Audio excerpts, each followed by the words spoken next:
je présente à la famille éplorée nos condoléances les plus émues et l'assure de notre compassion et du soutien de l'institution dans cette douloureuse épreuve.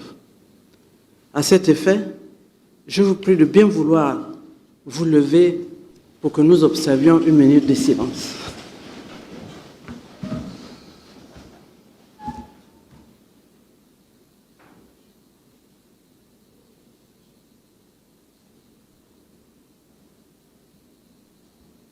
Merci.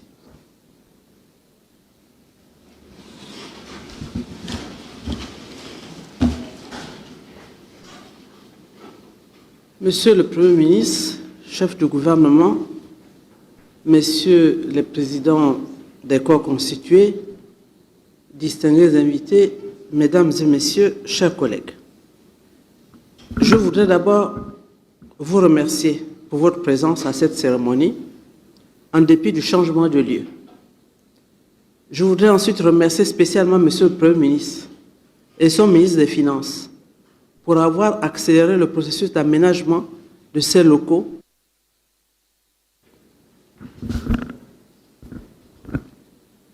Je disais que je voudrais remercier spécialement monsieur le Premier ministre et son ministre des Finances pour avoir accéléré le processus d'aménagement de ces locaux afin que le Sénat puisse faire sa rentrée solennelle ici dans ce bâtiment qui servira de siège provisoire au Sénat pendant la durée des travaux de réhabilitation du palais Omar Bongo.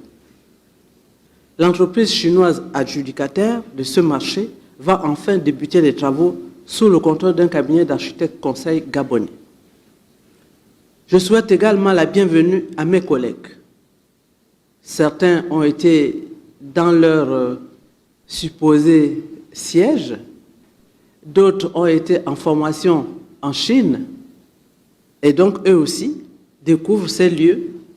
Et je sollicite leur compréhension et leur patience suite aux manquements qu'ils pourront observer ici et là. Tout se mettra en place progressivement. Monsieur le Premier ministre, mesdames et messieurs, cette session débute également au lendemain de la célébration du premier anniversaire de la prise de pouvoir par les militaires regroupés au sein du comité de transition pour la restauration des institutions, CTRI. Des officiers de tout corps de défense et de sécurité qui ont décidé cette fois-ci de se ranger du côté du peuple, rompant ainsi avec le cycle élection tronquée, contestation post-électorale, répression. C'est le lieu de rendre un hommage mérité au président de la transition, président de la République, chef de l'État, le général de brigade Brice Clotaire Oligui Nguema et ses frères d'armes regroupés au sein du CTRI pour leur bravoure et leur patriotisme. Cet acte héroïque et historique, appelé coup de libération, a en effet permis d'éviter une confrontation fatale entre l'armée et le peuple déterminé à défendre ses droits. Depuis lors, le président de la transition et le CTRI multiplient les actions de solidarité vis-à-vis des populations. Octroi de bourses d'études aux élèves, des postes budgétaires aux administrations considérées comme gros employeurs, éducation, santé, armée, sécurité, etc. Attribution de parcelles à moindre coût, augmentation de l'offre de transport avec la réhabilitation des routes, la création d'une compagnie aérienne nationale, l'achat de bateaux pour promouvoir le transport maritime, la mise à disposition de taxis à moindre coût, etc., etc. L'intérieur du pays n'est pas en reste. Le président de la transition a mis 7 milliards de francs CFA à la disposition de chaque province pour moderniser les infrastructures de base dans toutes les localités. Nous serons amenés à examiner la loi de finances qui fixera pour l'année 2025 la nature, le montant et l'affectation des ressources et des dépenses de l'État. En outre, conformément au programme de la transition, nous serons invités à nous pencher sur le projet de la nouvelle Constitution dont l'avant-projet a été remis au président de la transition, président de la République, chef de l'État, par le Comité national constitutionnel. Il s'agit de la loi fondamentale qui définira les institutions d'État, organisera leurs relations et précisera les droits et libertés des citoyens. À cela devraient s'ajouter les projets de loi restés en latence et des ordonnances prises par le gouvernement pendant l'intercession parlementaire. Cette session s'annonce donc particulièrement riche, intense et dense. Je sais que vous saurez tenir votre place et la cadence de nos travaux comme lors de la dernière session. Cependant, je saisis cette occasion pour rappeler l'attention de M. le Premier ministre sur le respect des dispositions de l'article 54 de la Constitution et des articles 8 et 9 du décret numéro 178-PRE-RICAAI, au terme desquels les projets de textes qui sont transmis doivent comporter l'avis du Conseil d'État. Cela évitera bien des désagréments.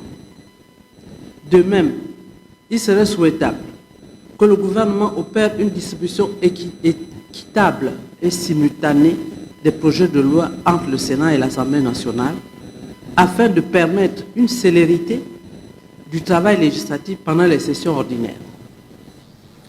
Cela nous évitera des séances de nuit, des auditions groupées des ministres pour tenir les délais au risque d'altérer la qualité de notre travail du fait de la surcharge occasionnée par l'accumulation des textes essentiels.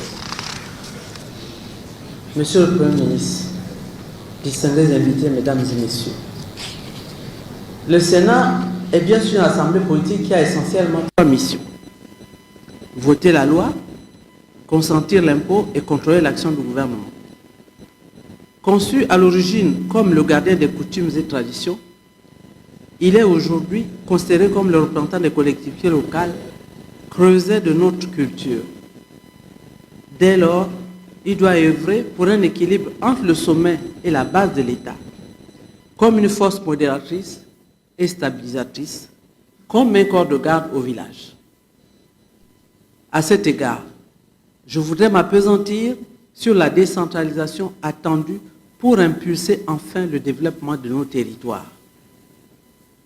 Engagé en 2006, ce processus a abouti à l'adoption de la loi organique numéro 001/2014 du 15 juin 2015, qui, par rapport à la loi numéro 15/96, apporte des précisions sur trois thématiques essentielles: le domaine des collectivités locales, la nature de leurs charges et leurs ressources, les modalités d'exécution ainsi que la coopération locale et décentralisée.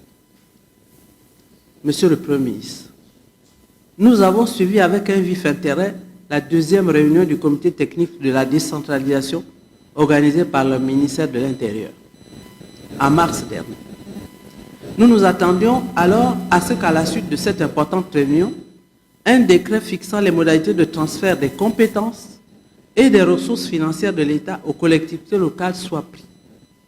Il n'en a rien été et c'est bien dommage. Monsieur le Premier ministre, en cette période si particulière de notre histoire, le gouvernement et le Parlement doivent procéder à la finalisation de certaines réformes institutionnelles restées en plan depuis trop d'années, en raison d'un déficit de volonté politique. Aujourd'hui, les circonstances politiques sont, il me semble, propices. Achevons cette réforme indispensable au développement de nos territoires qui se meurent. Si nous voulons atteindre le développement local, gage d'une amélioration significative de la qualité de vie de nos concitoyens, ainsi que la réduction de l'exode rural, nous devons faire évoluer le processus de décentralisation. Cela passe nécessairement par l'établissement de synergies entre l'État et les collectivités locales. Mesdames et messieurs, distingués invités, mes chers collègues, compte tenu du travail ardu qui nous attend au cours de cette session, j'ai programmé pour l'entrée en matière un séminaire de formation sur les pratiques parlementaires, notamment concernant l'examen de la loi de finances et l'élaboration d'une proposition de loi.